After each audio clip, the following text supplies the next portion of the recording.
Seja muito bem-vindo ao Baú IPP. Hoje nós vamos lá para 2016, quando ocorreu a Conferência de Plantação e Revitalização de Igreja, mais especificamente na palestra 2, com o pastor José Dilson, em que ele conta várias experiências de vários irmãos para enriquecer a nossa fé. Para pensarmos um pouquinho mais, abra sua Bíblia comigo lá em João 21, 24, que diz o seguinte: Este é o discípulo que dá testemunho a respeito destas coisas e que as escreveu, e sabemos que o seu testemunho é verdadeiro. Se liga só nessa pregação. Boa tarde, irmãos. Eu também vos saúdo com a graça e a paz do nosso Senhor Jesus Cristo. Amém? Quero apresentar minha esposa que está me acompanhando nesse evento. Marli, fique de pé, por favor. E a mulher mais linda desse universo. Obrigado, Marli. Uma guerreira de Deus. Dizer que é uma alegria muito grande estar aqui com vocês hoje e, acima de tudo, agradecer a cada um de vocês que estiveram em suas igrejas, se mobilizando em oração por nós, enquanto nós estávamos ali naquela jaula, naquela penitenciária, sofrendo, mas com a presença de Jesus do nosso lado. Eu aprendi naquele tempo lá que Jesus, ele pode não nos livrar da dor, mas ele se faz presente no meio dela. Eu pude sentir a cada dia a presença de Jesus, reverendo Arival, naquela penitenciária. Você não tem ideia, quando eu estava entrando por aquelas portas e eu comecei a ver ratos correndo por aquelas paredes, e não era um não, tinha, parece que ninhadas e vários. E moscas penduradas em todos os lugares, barata por tudo, mosquito. E homens, eram 11h30 da noite, tinha homens deitados no corredor, porque era muito cheio, um espaço de mais ou menos 40 metros quadrados, e eu contei 45 homens dentro daquela cela. E eu falei, eu tenho que conhecer o banheiro desse lugar, porque... E quando eu fui um pouco mais para frente, tinha um salãozinho com um buraco no meio de uma saneta turca, e onde 45 homens usavam, e tinha vários baldes cheios de água, onde eles usavam uma caneca para tomar o banho, e aqueles baldes e a caneca parecia peça única com banheiro em insalubridade, e eu fiquei pensando, meu Deus, é só hoje, né? Era 11h30 da noite, eu pensava, amanhã, antes do café da manhã, eu devo voltar para casa. Eu passei 150 dias naquela penitenciária. E eu suportei, porque você estava orando, a sua igreja estava orando, as crianças da sua igreja estavam orando, e Jesus se fazia presente comigo ali. Todo dia de manhã, eu acordava em pranto, chorando, com saudade da minha esposa, saudade dos meus filhos, das minhas ovelhas, do meu ministério, da minha liberdade. E eu ia para aquele banheiro e me ajoelhava ali e começava a orar e dizia, Senhor, eu não posso entrar em depressão nesse lugar. Essas pessoas precisam de mim, então me dá da tua graça aqui. E a graça parecia mágica. Eu aprendi ali que a graça do Senhor, ela se renova a cada manhã. Talvez nós temos enfrentado dificuldades na nossa vida pessoal, conjugal, econômica, ministerial, porque a gente tem esperado que essa graça vá nos acompanhar durante todo o problema, durante a vida toda. Eu aprendi que todo dia de manhã, quando eu peço, Senhor, renova a tua graça em mim, ela se renova. É a graça tipo manar para cada dia, e cada dia eu saía daquele banheiro com um sorriso nos lábios, e não teve uma pessoa que me visitou naquela prisão que pôde dizer, puxa, o pastor está detonado, está mal. Eles saíam dizendo, glória a Deus, alguma coisa de anormal está acontecendo, porque o pastor está bem. Além da presença de Jesus, você estava orando. Eu não tinha como estar mal ali dentro. E eu vou contar alguns testemunhos da prisão, eu creio que vão me deixar falar um pouco mais à noite, não é? Então eu vou contar mais testemunhos da prisão. Eu quero começar, irmãos, falando de... Quando eu estava lá na Bahia, com 14 anos apenas, eu fui alcançado pelo Evangelho do nosso Senhor Jesus Cristo. Eu posso dizer que o Senhor me alcançou porque eu estava perdido nos meus delitos de pecado, atolado, no candomblé, com 14 anos de idade, estava malzão lá dentro. E eu fui alcançado por esse evangelho. Mesmo aos 14 anos, eu estava deitado num sofá na casa da minha avó, assistindo a um documentário, quando passou o documentário era sobre os pigmeus, e eu me identifiquei com eles na hora. E pensei, me levantei do meu sofá, aqueles pigmeus, eles estavam comendo morotós, eu acho que baianos conhecem bem esse termo, lavas de madeira, aquelas lavas grandes, eles estavam comendo gafanhotos e outras coisas ali, eu fiquei muito compadecido, só depois que eu vim ver que era parte da alimentação em Zimbábue, e eu fui no supermercado em Zimbábue e tinha uns sacos assim, vendendo aqueles morotós em litros, e alguns depois que comprava, pegavam um e mastigavam assim com o óleo correndo pela boca, e litros de gafanhotos. Eu falei, caramba, e daquele tempo eu achava horrível aquela história de ver os pigmeus vivendo daquela forma, no meio do mato. E eu me levantei naquela sala da minha avó e fiz uma oração a Deus, dizendo, Senhor, deve ter muita gente sofrendo por aí. Conta comigo. Eu quero ajudar a aliviar o sofrimento dessas pessoas. Depois fui para Jocum, conheci a minha esposa lá, graças a Deus. Nos casamos, nos conhecemos, namoramos, ficamos noivos e nos casamos em 6 meses. E depois de 7 meses fomos para a África ser missionários no país da Guiné-Bissau, uma nação pequenininha no oeste da África, naquela época tinha 1,2 milhões de pessoas, e estava entre os 40 menos evangelizados, os 10 mais pobres do mundo, e segundo Patrick Johnstone, no livro Intercessão Mundial de 1990, tinha 94% de analfabetos, já tinha em 1990 15 anos sem energia elétrica, 48% de animistas, 44% de muçulmanos, já disse, e naquele lugar nós fomos morar ali. Você não imagina a pobreza, o sofrimento que a gente estava entrando. O avião, quando ele começou a dar volta, ali na Guiné-Bissau, a gente estava vindo de Portugal, eu olhei, não vi nenhuma luz acesa, e eu falei, meu Deus, a gente vai cair aqui, deve estar no mar, o avião deve estar em pânico. E, de repente, eu vi um luzeiro acendendo.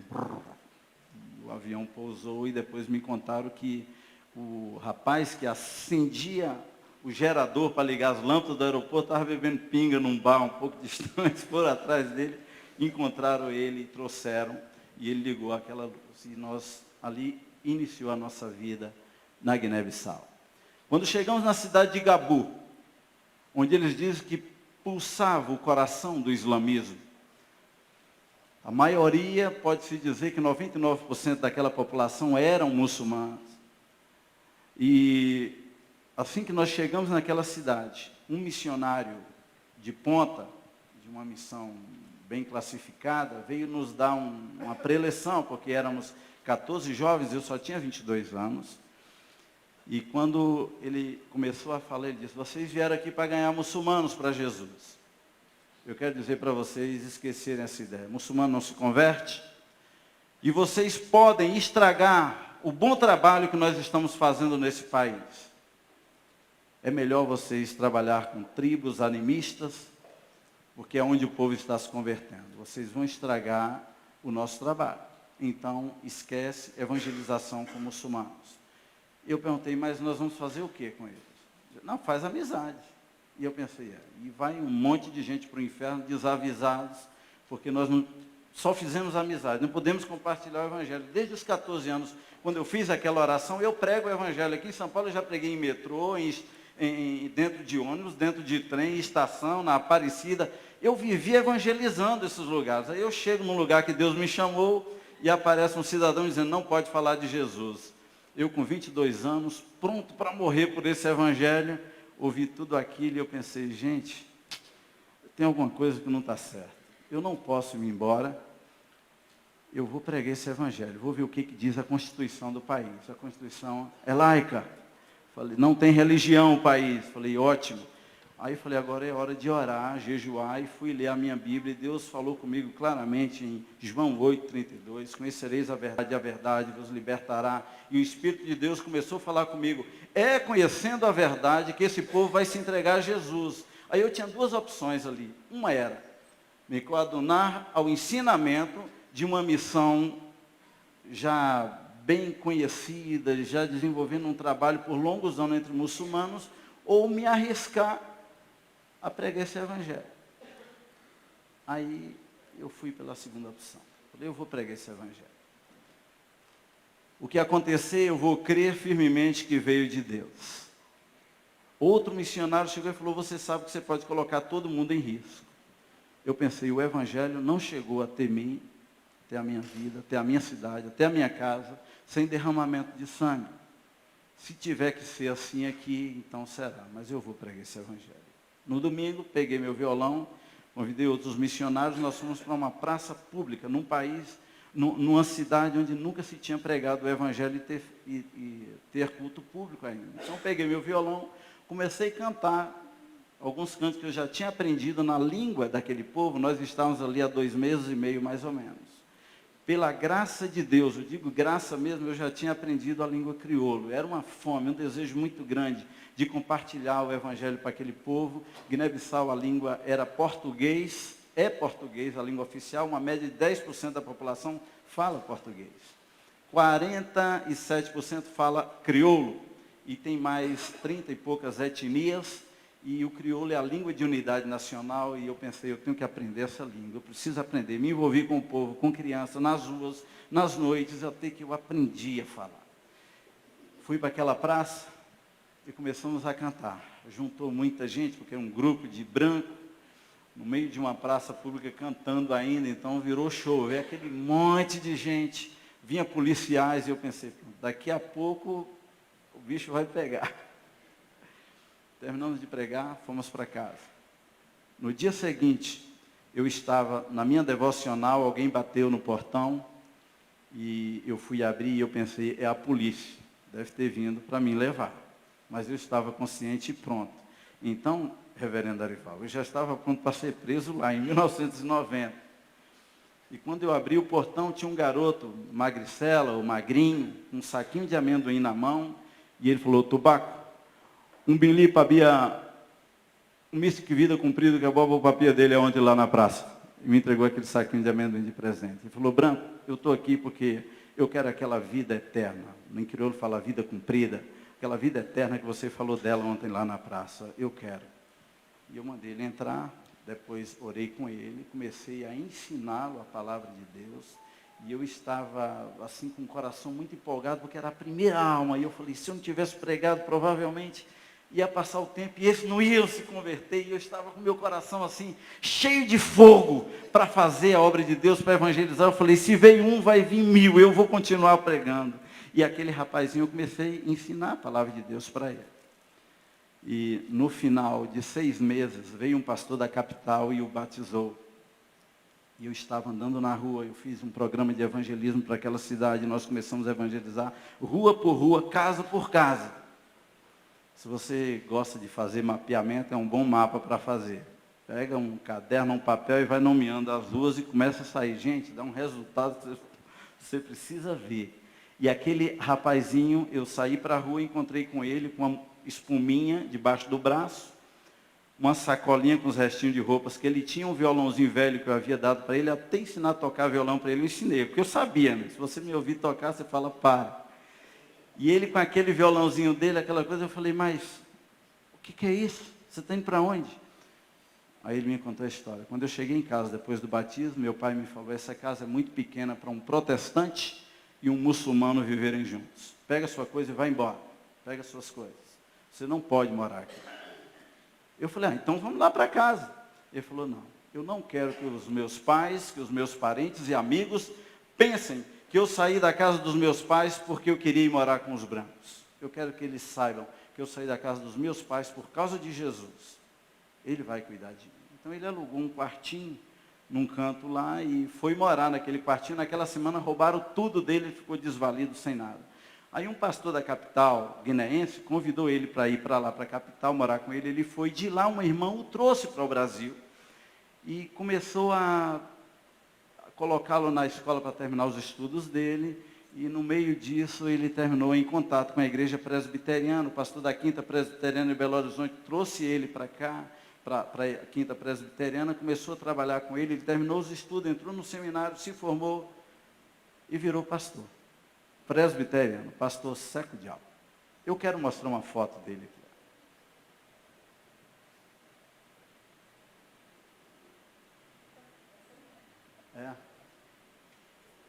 Ok, isso aqui é a minha família. Minha filha, Jonatas Izuki. Jonathan está fazendo mestrado agora de produção de cinema e arte nos Estados Unidos. Débora está no Rio de Janeiro junto com o Zu. Ok? São solteiros, eu estou procurando bons presbiterianos para casar com os meus filhos. Ok, mas a próxima. Esse aqui é o Seco Jau. E depois minha esposa descobriu que essa igreja é mantenedora do Seco Jau. Glória a Deus. Então, esse foi quando ele se converteu, então eu estava aí ensinando a palavra de Deus para esse Seco Jau. Obrigado aí pela foto, depois eu vou mostrar outra foto para vocês. Quando o Seco Jau voltou para Guiné-Bissau, depois de 7 anos no Brasil, ele chegou lá e ele encontrou a mãe dele, as irmãs, os irmãos, todos já batizados por mim e o pai dele frequentando a igreja. O pai dele não havia sido batizado ainda.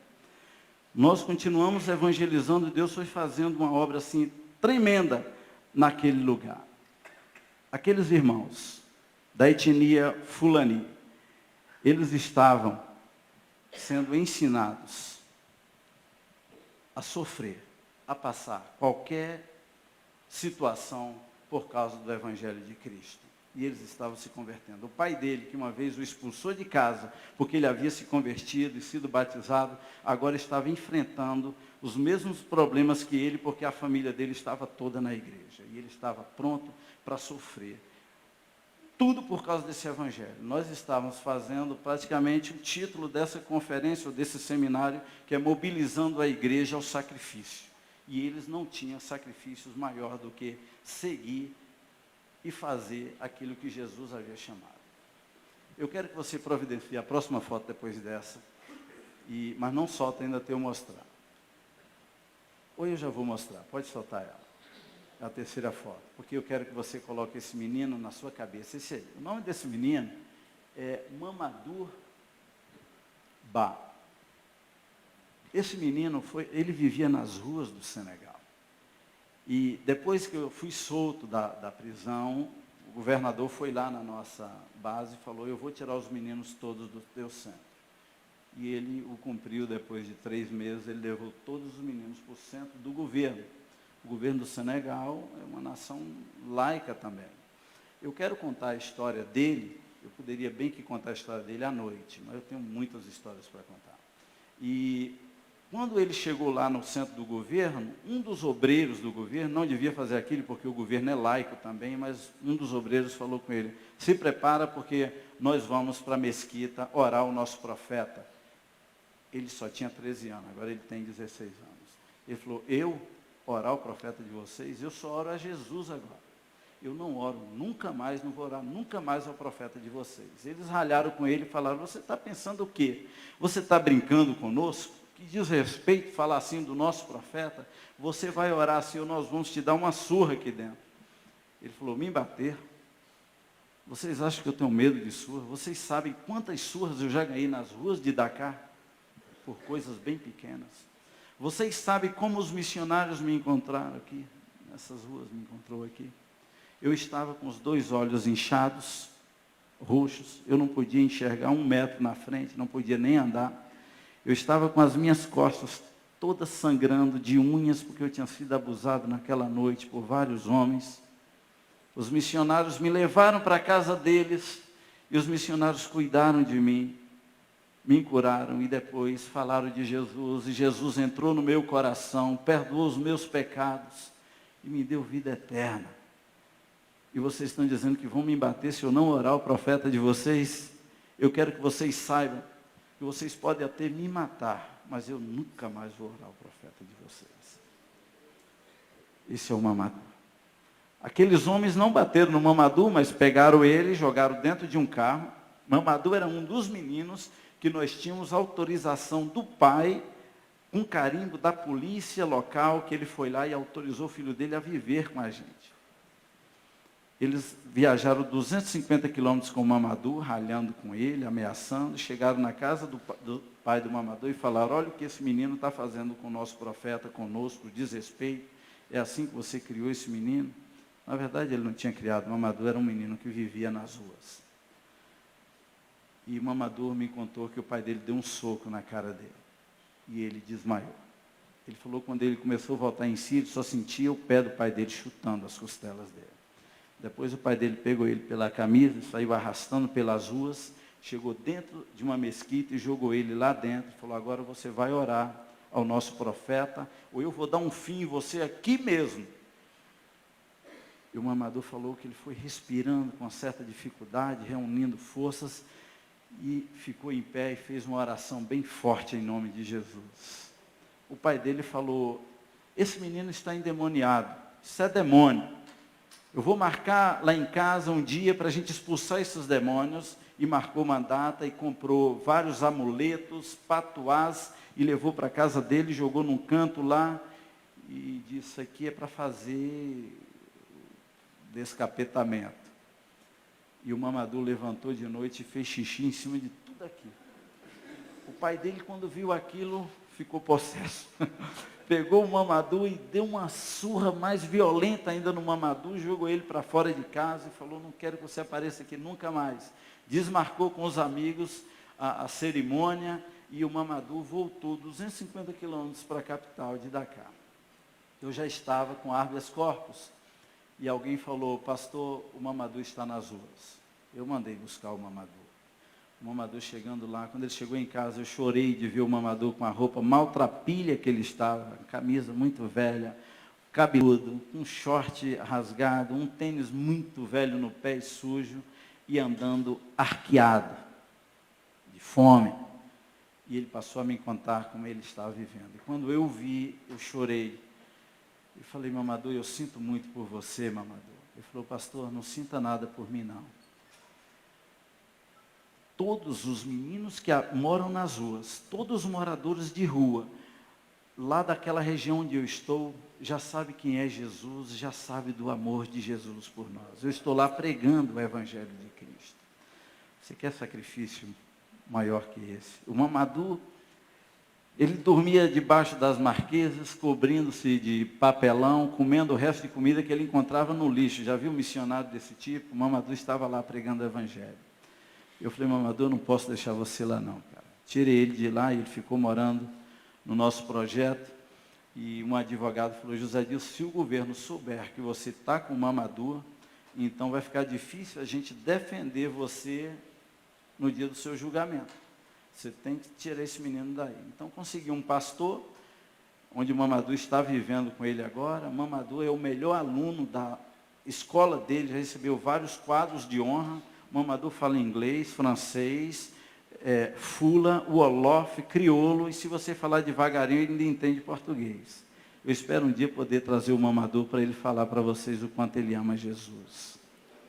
Nós estávamos ali treinando esses novos convertidos, esses meninos de rua, meninos desvalidos, a estarem prontos para o sacrifício.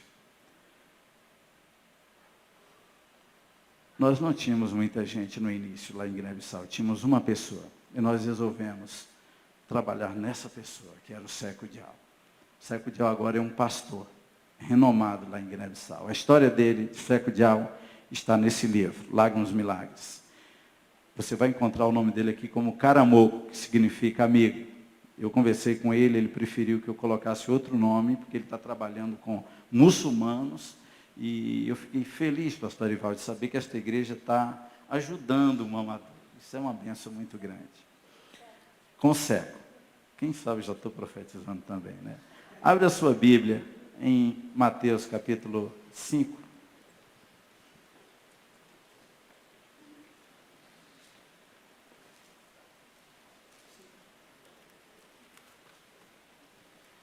É um texto que todo mundo conhece, mas eu queria que a gente acompanhasse esse texto. Mateus 5, 10, 11, 12.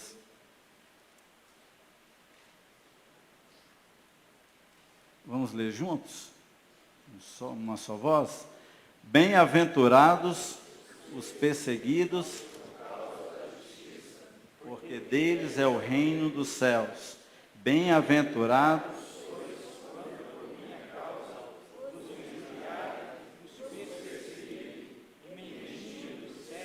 todo mal contra vós. Regozijai-vos e exultai, porque é grande o vosso galardão nos céus, pois assim perseguiram aos profetas que viveram antes de vós. Eu quero que você vira para o seu irmão do seu lado agora e ore por ele. Eu não sei o que o seu irmão do seu lado está passando, esquerda ou direita. Irmãos que estão solitos, assim, então vê alguém assim que você pode se reunir e faça uma oração pelo seu irmão. De repente ele está precisando disso agora. Ore por ele agora. Amém? Pai, nós te somos gratos por estarmos aqui nesta tarde reunidos. Muitos já estão cansados de um dia inteiro de preleção, de palavras, de testemunhos, mas é o Senhor mesmo que pode restaurar a nossa saúde, nossa fé, nosso ânimo, fortalecendo o nosso corpo físico, Senhor. E nesta hora pedimos que o Teu Espírito Santo passeie entre nós, renovando o nosso chamamento, motivando-nos e nos ensinando a fazer a Tua vontade, em nome de Jesus. Seja com cada irmão, cada irmã, vai visitando, meu Pai, vai renovando, vai restaurando as forças, vai restaurando a saúde daqueles que estão enfermos, e faça uma obra tremenda, renovadora, em nome de Jesus, e siga falando conosco em nome de Jesus. Amém. Amém. Glória a Deus. Todo mundo conhece bem o Sermão do Monte, você tem centenas de livros falando dele. Eu gosto demais dos ensinamentos de Jesus, porque ele estava preparando uma igreja, um povo, para o sofrimento. Ele não estava prometendo vida mansa, vida fácil. Ele estava ensinando a sua igreja sobre futuras perseguições. E um historiador diz que Jesus ficou mais ou menos, eu gosto desse historiador, porque ele não coloca Jesus de cima do monte ensinando o povo para baixo. Ele diz que Jesus estava embaixo, como essa igreja aqui, e o povo estava assim, de cima, olhando para baixo. Só que embaixo tinha uma planície, com uma visão muito grande do horizonte, e era estratégico de Jesus estar colocando o povo para ver o mundo do qual ele estava falando, do qual ele estava dizendo para os seus que era possível que eles seriam perseguidos. Desde o início, Jesus Cristo não falou com a igreja dele que você estaria encontrando vida fácil no campo missionário ou no campo ministerial. Eu sei que tem pastores aqui sofrendo, família com dificuldade, com filhos que detestam o ministério pastoral e não aguentam nem ouvir falar, porque eles acham que o pai poderia ter uma profissão melhor ou viver melhor. Pais que já ouviram de filhos dizer: eu detesto a sua profissão, eu não gosto, não quero servir esse Jesus. Eu conheci um pastor que chegou para mim com lágrimas, chorando muito, dizendo: meus 2 filhos falaram que eles não querem seguir Jesus, detestam Jesus, porque Jesus roubou o pai deles. Ele havia plantado dezenas de igrejas entre muçulmanos, e ele falou: de que valeu eu ganhar tantas almas para Jesus e perder meus 2 filhos? Eu falei: meu irmão, a sua obra não é vão no Senhor, não é vão. Deus viu o seu sacrifício, tudo que você fez, inclusive por sua família e os seus filhos. Eles são herança do Senhor, e cedo ou tarde eles vão voltar humildemente diante de Jesus, porque você ensinou a palavra de Deus para eles. Eu não sei, irmãos e irmãs, o que vocês têm passado. São esposas que de repente têm pensado: a gente poderia ter uma vida melhor do que essa. Meu esposo, pastor, a gente está acabando com a nossa vida, nosso futuro. Eu quero te encorajar, minha irmã, vocês não estão perdendo nada deste mundo podre. A nossa vida aqui é passageira. Jesus Cristo estava ensinando isso para a sua igreja. Vocês vão ser perseguidos, vocês vão passar por tribulações. E durante toda a Bíblia você vai ver Jesus Cristo dizendo: eu estou enviando vocês para o meio de lobos. Eu estou enviando vocês para dificuldades. No mundo tereis aflições, mas tem de bom ânimo, porque eu venci o mundo. E Jesus vai ensinando e treinando essa sua igreja dessa forma. E você encontra o nosso Senhor preparando os seus para uma dificuldade bem maior do que que todos nós passamos.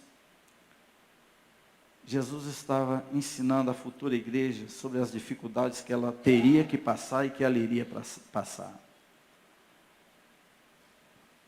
Eu quero rapidamente falar de 3 atitudes de um pastor quanto à sua igreja, quanto ao mobilizar da sua igreja. E o pastor deve estar mobilizando a sua igreja para o alcance. Eu já vi vários pastores infelizes por ter uma igreja muito pequena, sem resultado. Já vi pastores muito felizes por ter uma igreja bem pequenininha e mesmo sem resultado ele está feliz ali dentro e celebra porque tem uma igreja pequena. Mas já vi pastores sonhando em ter milhares e milhares de membros e infelizes porque não estão conseguindo chegar aonde os seus sonhos já chegaram. Eu quero dizer que nós precisamos aprender isso, mobilizar a nossa igreja para o alcance. Isso que esse pastor terminou de falar, onde você pode alcançar, você pode mobilizar, mas você não precisa de muito, precisa de um. Aquele pastor só tinha esposa. Lá no Senegal, eu tinha o Seco, era o primeiro. Em Guiné-Bissau, eu tinha o Seco, o primeiro. E Seco foi ensinado, foi mobilizado, e o Seco estava pronto, até para morrer por causa de Jesus. O Mamadou, esse último, o Mamadou, ele estava tão pronto até para morrer por causa desse evangelho, ele estava levando centenas de pessoas nas ruas a crer em Jesus. Você precisa de uma pessoa chave, uma pessoa de paz, e você pode orar por esta pessoa para que Jesus mande no seu ministério. Talvez você já tenha uma igreja até com um grande número de pessoas, mas vai vir uma especial de Deus que você vai investir, e essa pessoa vai ser o canal para se reproduzir. Se você tem 100, o sucesso vai ser muito melhor ainda. Eu estou falando sucesso do ponto de vista bíblico. Você vai alcançar as pessoas que Deus quer que você alcance. Você vai chegar no ápice do seu ministério com gozo, com vitória.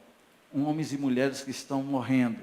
Eu encontrei um pastor, ele falou: cara, eu não estou mais aguentando, eu tenho que parar, meu. Eu vou morrer a qualquer momento, não estou aguentando mais de cansaço.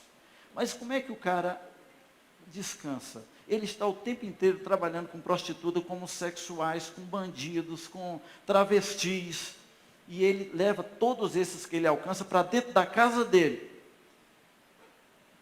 Abre a geladeira dele, só não entra no quarto dele, diz: no meu quarto não quero que ninguém entre, o resto da casa tudo nosso. Almoça todo mundo junto, comida junto, todo mundo ali. E ele recentemente levou um esquartejador que aceitou Jesus. Então está morando lá dentro. E ele estava fazendo um trabalho da universidade, ele ainda está estudando, e um dos caras que ele levou para lá, 2 travestis, eles comeram, eles foram dormir, e os travestis roubaram, porque o escritório dele também é aberto, tudo lá, e levaram o laptop dele. E aí, 2 caras lá descobriram onde estavam esses travestis. Aí o esquartejador já falou: ô pastor, deixa comigo que eu vou cortar os braços dele em 3 partes. Aí chegaram os caras que descobriram, falaram: pastor, descobrimos onde é que está esse cara. Aí foram para lá. Chegou lá o chefe do tráfico do morro. Falou: é você o dono do computador então? Sim. Falou: vai lá pegar o computador. Está aqui o seu computador. Hoje mesmo eu vou promover uma viagem para os 2. Ele falou: de jeito nenhum, cara, toma aqui seu computador. A vida desses caras vale muito mais do que um computador. Você está maluco, pode ficar. Libera o cara. Ele falou: não, é seu computador. Ele falou: não, eu não vou levar esse computador. Você vai matar os caras por causa de um computador. Aí o cara teve que prometer para ele que ia liberar o cara. Aí ele falou com os 2 obreiros dele lá, falou: vai lá buscar o cara. E eles trouxeram o cara tudo arrebentado. E depois ele soube que eram os obreiros dele que tinham dado um trato nos caras. Esse cara trabalhando direto na casa dele. Então, uma vida sofrida. Aqui em São Paulo, o cara trabalha igual ele, dizendo: eu não estou aguentando mais. Eu acho que eu vou cair morto a qualquer momento. Cansaço. Talvez é o seu caso, talvez você trabalhou tanto que você não está aguentando mais. E o pior ainda, talvez você não está vendo resultado nenhum de tanto investimento, de tanto trabalho duro. Eu conto mais uma história de um missionário que trabalhava no Senegal já por 35 anos, mais de 35 anos, ele estava beirando os 40 anos de ministério, já idoso, e ele chegou para mim um dia, veio me visitar e falou: José Adilson, qual é o segredo? Porque nós chegamos no Senegal, irmão, Deus deu uma graça assim maravilhosa. A gente estava evangelizando, gente se convertendo, igreja sendo plantada, projetos em todos os lugares, e ele veio saber qual é o segredo. Porque em quase 40 anos de trabalho, eu não estou querendo arriscar 37, 38 anos, ele falou um tempo lá. Ele falou: eu não consegui levar uma alma aos pés de Jesus, e ele começou a chorar.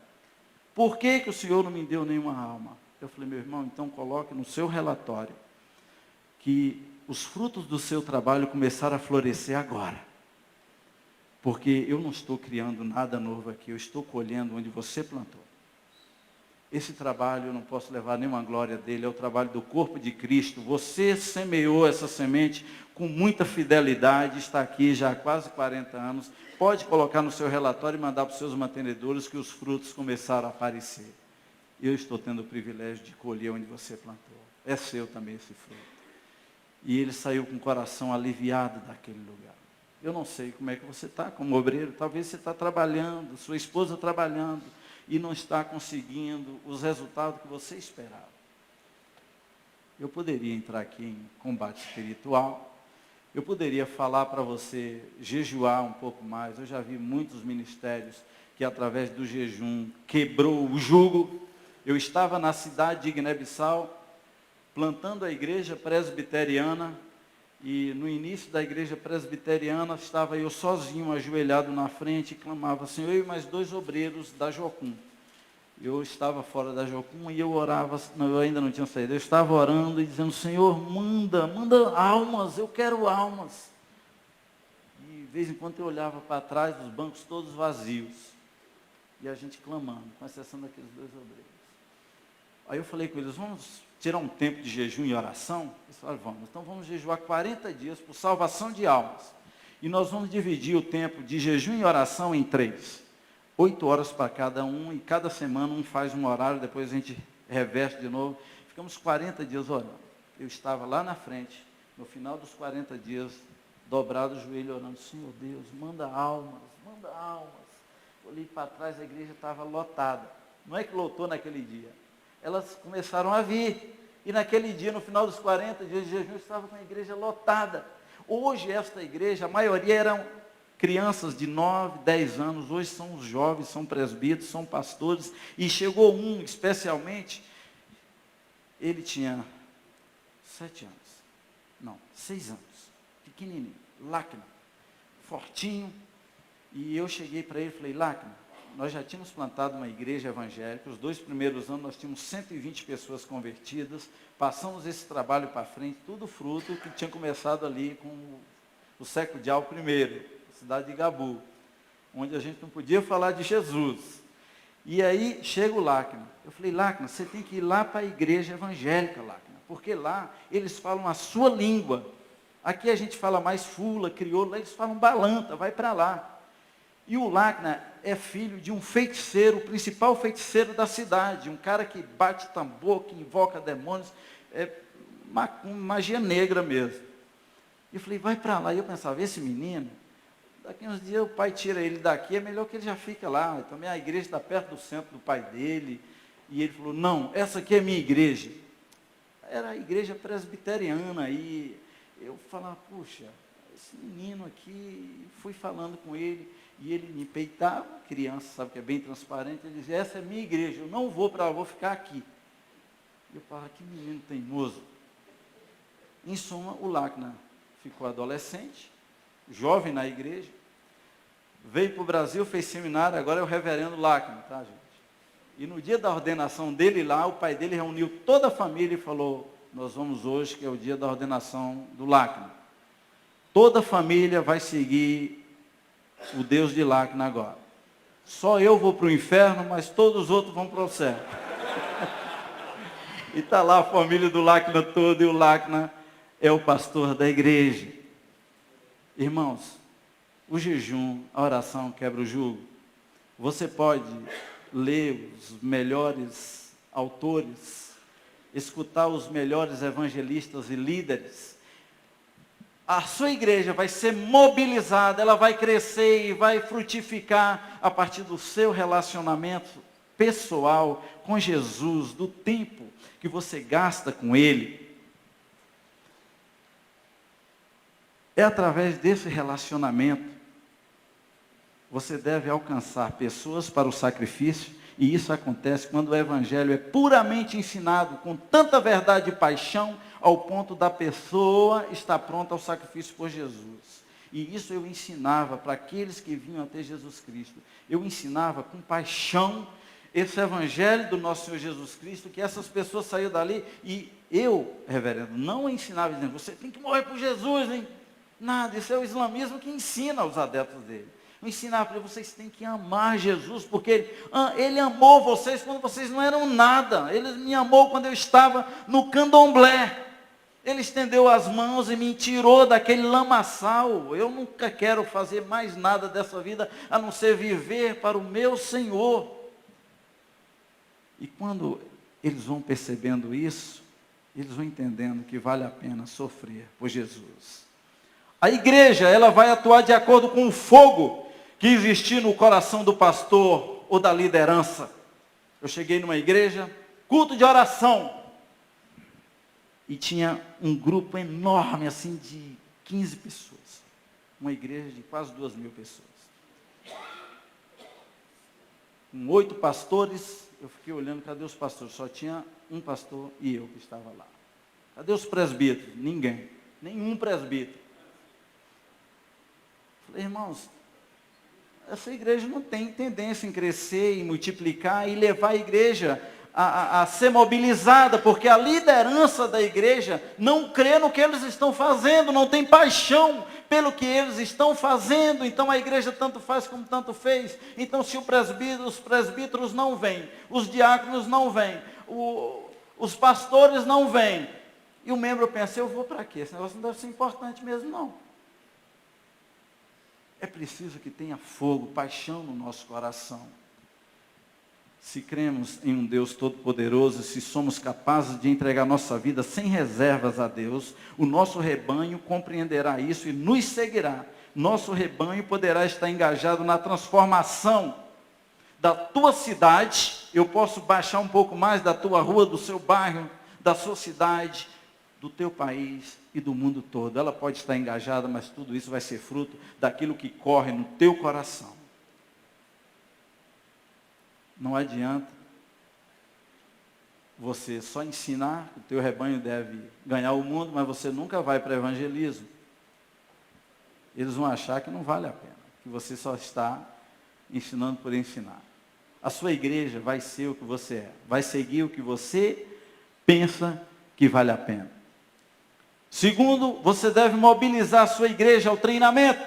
Você alcança a pessoa. Você depois tem que treinar essa pessoa. Você não vai poder entregar para o novo convertido uma Bíblia dizendo vai para a Cracolândia e vai evangelizar na Cracolândia. Depois você vai ter que mandar um segundo para resgatar ele de lá também. Pessoas despreparadas lá na frente de batalha, ela tem que ter no mínimo amor por Jesus. E isso é o pastor que vai inculcar na mente da sua ovelha, amor por Jesus, paixão por Jesus. E ninguém vai colocar paixão por Jesus na mente de ninguém se você mesmo não é apaixonado por Jesus. Se você segue o seu ministério porque simplesmente não daria certo em outro lugar, não daria certo outra coisa, então você vai ter certeza que as suas ovelhas vão ser assim também. Eu tenho encontrado pastores e missionários assim, que eles tocam o ministério deles, porque eles mesmos dizem, não, eu até tentei, fui para uma faculdade, até me formei, mas não deu para desenvolver, né?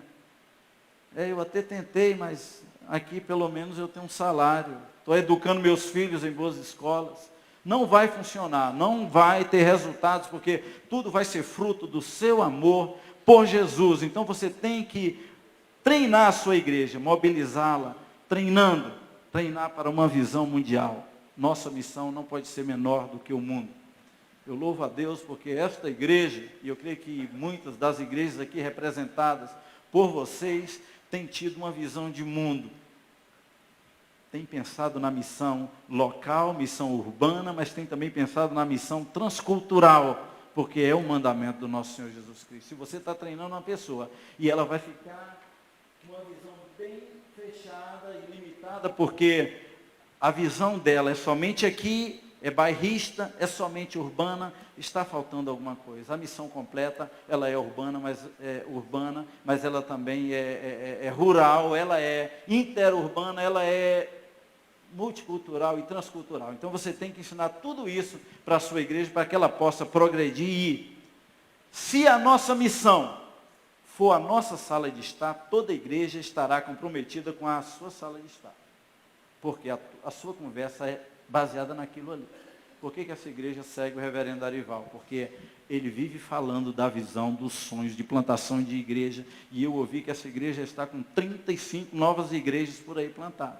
Glória a Deus. Porque tem uma visão com um sonho, e a igreja está correndo atrás dele para poder chegar aonde o sonho dele está. E quando a igreja está lá, eles já estão pensando, não, o pastor está fazendo aquilo lá, vai atrás dele. Esse pastor coreano que estava falando aqui, é isso que a igreja dele está fazendo. Eu conheci um pastor que, o maior barato nosso quando éramos adolescentes, todos os adolescentes, a UPA, era ir para a casa do pastor jogar videogame de tarde na casa dele, porque ele passava a tarde toda jogando videogame. E a gente achava muito legal aquilo ali. Se a sua visão é a sua sala de estar, meu irmão, é o seu videogame, você pode ter certeza que você vai ter uma igreja bacana na área de videogame. Uma igreja batista lá nos Estados Unidos, você sabe qual é a visão do pastor? Ele ama fazer filme. E criou um ministério dentro da igreja para fazer filme. Já saíram filmes maravilhosos daquela igreja, não é? Saiu o último agora, o Quarto de Guerra. Porque a igreja vai seguir a visão do pastor. Então, talvez, como obreiros, a gente tem que mudar alguns hábitos, mudar algumas estratégias. E talvez a maior estratégia que você tem que pegar é dobrar mais os seus joelhos, subir mais ao monte, busca mais a face do Senhor, medita mais na palavra de Deus. Os presbiterianos, pastores presbiterianos, são famosos por conhecer a palavra de Deus, mas infelizmente nós não somos conhecidos por colocar tanto na prática. Vamos conhecer mais o Senhor, dobrar mais os nossos joelhos e orar mais, jejuar mais, e você vai ficar surpreso com o que Deus vai fazer, porque a oração, o jejum vai quebrando o jugo, vai expulsando o demônio, vai tirando demônios do seu caminho, vai trazendo a presença e a glória de Deus na sua vida e na sua igreja. Se o líder estiver impregnado da visão do mundo, da visão bíblica, a sua igreja vai ficar impregnada também. Se o líder estiver impregnado com a visão transcultural, a sua igreja vai estar impregnada também. Não pensa que é da noite para o dia também. Mas acontece num tempo recorde também. Não vai demorar muito tempo e você vai ter testemunhos e testemunhos para contar do que Deus está fazendo. Eu estive conversando com o Rafael, que tem um trabalho, tem uma moça aqui que mora lá na Cracolândia. Isso é se mover ao sacrifício. Eu creio que quando essa moça chegou aqui, ou quando o pastor Arival a ouviu, falou, minha filha, pode ir, a gente está com você. Sacrifício da igreja, tem que custear, tem que pagar aluguel, ela precisa se alimentar, a igreja assume um compromisso com ela, a igreja está junto. Agora o Rafael, um dos voluntários dessa igreja, está indo. Sexta-feira eu estou indo com ele lá na Cracolândia ver o trabalho maravilhoso que eles estão fazendo para resgate de pessoas de dentro da Cracolândia. É um preço que tem que ser pago e nós precisamos nos mover pagando preços, pagando sacrifícios. Não pense que é da noite para o dia, mas vai acontecer num tempo muito rápido. Simplesmente você precisa ter sonhos. Eu classifiquei 4 nomes aqui para falar para vocês de homens que não havia possibilidade nenhuma. Eu peguei 2 homens da vida secular e 2 homens religiosos. O Steve Jobs, ele tinha a companhia dele era dentro de uma garagezinha pequena, medíocre, onde ele estava desenvolvendo os sonhos dele. E você sabe qual era o sonho do Steve Jobs? Colocar um computador na mão de cada pessoa. E ele saiu da garagem para revolucionar o mundo e ser uma das maiores empresas hoje em produção, em dinheiro, em economia no mundo. E tem um filme dele que eu aconselho você a ver, vai te inspirar muito. O outro tem um filme também, é o Walt Disney. Esse homem, o sonho dele era muito maior do que ele, a capacidade dele. Talvez tem pessoas aqui que pensam assim, o meu sonho é muito maior do que eu não, é muito difícil, eu sonho demais. Meu irmão, eu ouvi uma pesquisa que 90% dos sonhos que vão para papel, eles se tornam realidade. Você sabia disso? Então escreva o seu sonho em papel e persiga os seus sonhos. Porque o Walt Disney era assim, ele perseguiu os sonhos dele, e vários amigos dele falaram, você é louco, você é um sonhador, e abandonaram ele. Ele queria que vários lares, no meio de todo o sofrimento que passasse durante o dia, pudessem chegar em casa e ter um entretenimento animado. E sonhou com a Disneylândia, falido, sem grana, e ele chegou onde ele chegou hoje. Quem já foi na Disneylândia sabe o potencial que é a Disneylândia, fruto de um sonho de um homem. Na década de 40, tinha um pastor e outros colegas deles com um sonho enorme de ver o mundo sendo evangelizado. Era Billy Graham. Ele queria encher estádio e queria que cada alma pudesse ouvir do evangelho pelo menos uma vez. E aquele grupo de pastores começaram a pregar o evangelho. Tem uma história de Billy Graham que ele alugou um quarto de hotel e entrou naquele quarto de hotel e disse, Senhor, eu só saio daqui quando o Senhor falar comigo e me encher de unção para fazer a tua obra, para pregar o teu evangelho. Eu não vou sair daqui do jeito que eu entrei. 3 dias depois, disse que ele gritava igual um louco, para Deus, eu não aguento mais. Afasta de mim porque eu vou morrer, eu não estou aguentando. Era tanto a presença de Deus e ele saiu dali para revolucionar o mundo.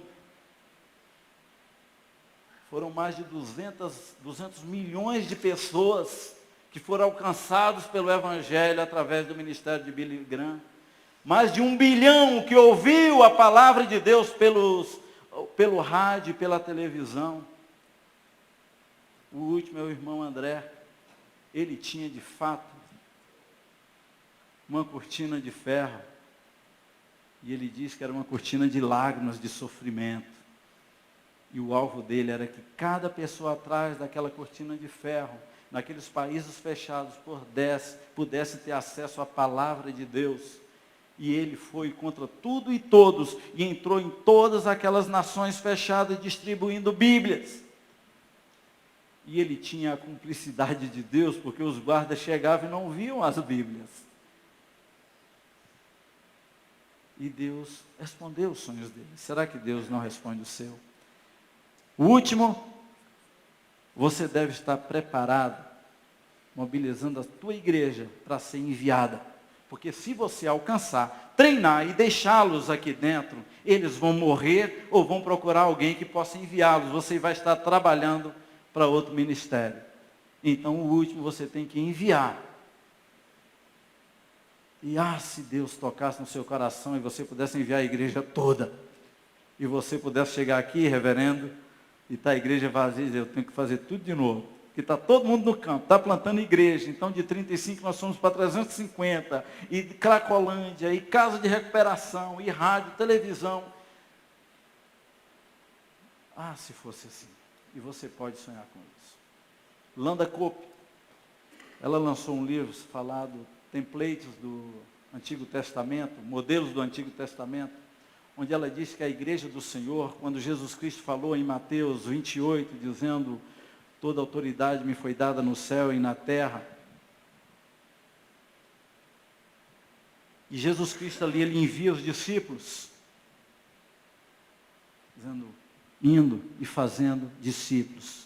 Discípulos fazendo discípulos de todas as nações. Ela diz no livro dela que Jesus Cristo estava esperando pelo menos que esses discípulos pudessem discipular as nações, em todas as áreas de necessidade das nações.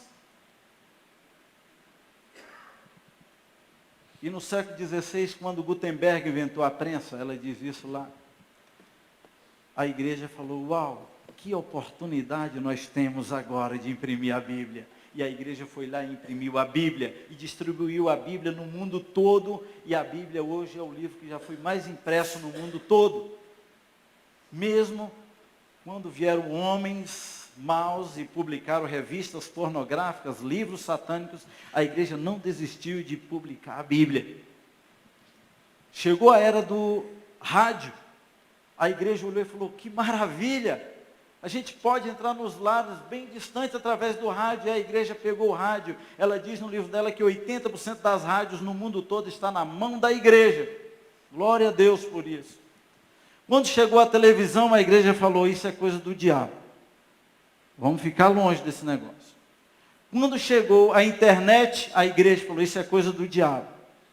E hoje, para a gente conseguir fazer um trabalhinho na TV ou na internet, você já sabe, os custos. Ela diz que a igreja do Senhor foi chamada para discipular comunicação, saúde, entretenimento, família, justiça. E de repente você sai desse congresso com uma outra visão e dizendo, então nós vamos fazer alguma coisa. E se você fizer, eu sei que a liderança dessa igreja, o pastor Arival vai estar satisfeito, dizendo, produziu resultado. E é isso que Deus quer que você possa ir, meu irmão e minha irmã. Você deve ter como modelo o nosso Senhor Jesus Cristo. Ele alcançou um grupo de pessoas bem simples. Ele alcançou um Seco da vida, Mamadou da vida, um menino de rua. Jesus Cristo alcançou pessoas simples. Ele as treinou, andando com elas, pagando um preço junto com elas. Ele não os enviava e ficava lá no controle, do manete lá do PlayStation, do Xbox dele, jogando todo o tempo. Ele estava junto, indo junto, mostrando junto como se devia fazer. Ele estava pagando um preço junto. Jesus Cristo incendeia o coração daqueles homens. Depois de tê-los treinados, Jesus Cristo incendeia o coração deles e passa a visão de mundo. E ele diz, é aqui, em Jerusalém, mas também ali na Judéia, na Samaria, até os confins da terra. E ele diz, espera que na cidade, até que do alto sejais revestido de poder. Os discípulos entenderam isso. E o Evangelho atravessou mares, florestas, e chegou até os nossos dias. Eu cheguei numa floresta, onde a gente gasta 5 horas para chegar em 90 quilômetros de carro. Então, é uma trilha no meio do mar. Chegamos lá e eu comecei a pregar, conversei com o chefe da aldeia, todos muçulmanos na minha cabeça, e eu comecei a pregar. Quando eu comecei a pregar, eu vi um jovem, diferente dos outros, bem vestido, falando, aleluia! E de acordo eu pregar e falar, aleluia! Fiquei incomodado, eu falei, deve ser demônio, não é possível. No meio de um mar desse. Quando terminei a pregação, eu falei, meu jovem, vem aqui, por favor, por que você só estava falando aleluia? Ele falou, porque eu sou um discípulo de Jesus aqui nessa aldeia. Eu falei, é mesmo? Como é que você conheceu Jesus? Ele falou, pela rádio. Nós temos um grupo aqui já de convertidos e todo dia de culto a gente se reúne em volta do rádio e a gente canta junto, a gente recebeu Jesus como Salvador aqui no meio do mato. Um negócio fabuloso. Esse evangelho, ele atravessa florestas, mares, ele vai aonde a gente nem sequer imagina. E Jesus Cristo falando isso com aqueles discípulos, aqueles homens, sem diplomas nas mãos, sem falar corretamente a própria língua deles, eles saíram e revolucionaram o mundo. E eu quero dizer para você, você sabe por quê? Que aqueles homens, a maioria deles morreram crucificados, e por causa desse evangelho, porque Jesus Cristo treinou isso, treinou eles para isso, para essa mobilização e para que eles pudessem ir. E eles se sentiam dignos quando tinham que morrer crucificados. Eu estou morrendo como o meu Senhor. A sua igreja vai poder dizer isso e dizer, puxa, eu estou fazendo o que o pastor está fazendo. Você não tem a mínima ideia, a gente não conhece o mistério que é esse negócio de igreja, pastores, ovelhas. É o Espírito Santo de Deus que trabalha isso. A igreja quer ser, as ovelhas quer ser como o seu pastor. Ele olha para você, ele fica assim, querendo, almejando para ser como você. É por isso que nós temos uma responsabilidade enorme de sermos apaixonados por Jesus, para que a igreja possa ser apaixonada por Jesus também. Então lembra que o líder, ele deve ter um projeto de alcance, recrutamento, ele deve ter um projeto de treinamento e um projeto de envio. Todos os que piamente querem viver em Cristo Jesus padecerão perseguições. Mobilize a sua igreja e comece alguma coisa. Comece pequenos projetos se você não tem ainda coragem de começar um grande, mas vá em frente e faça. Vamos ficar de pé. Eu quero que a gente faça uma oração agora. Pai, nós queremos te agradecer por cada um dos meus irmãos que aqui está. O Senhor conhece o sonho, o projeto de cada um e de cada uma aqui.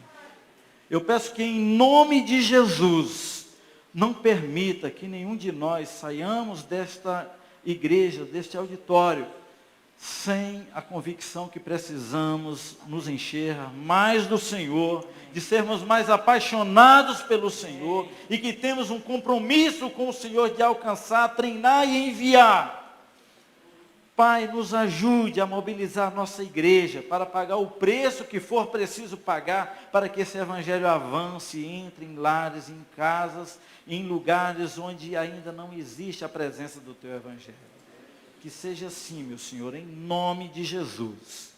Amém. Amém. Eu vou falar daqui a pouco sobre a prisão, mas eu quero dizer para você que todos os milagres em Guiné-Bissau, eu não deixei de ser presbiteriano, sem sensacionalismo nenhum, mas você vai encontrar tantas lágrimas e tantos milagres nesse livro, que eu tenho certeza que vai ajudar um pouco o seu ministério. Lágrimas, milagres, está lá na frente, na livraria, e tem esse aqui que saiu hoje do forno, O Prisioneiro, onde eu conto as histórias da prisão. Você vai ver o que Deus fez naquela prisão, eu vou contar hoje à noite aqui dentro, tá bom? Que Deus os abençoe, podemos assentar. E aí, o que achou dessa mensagem? Foi edificado? Então coloca nos comentários o que você achou e quais as suas experiências. O Baú IPP fica por aqui e até mais. Tchau!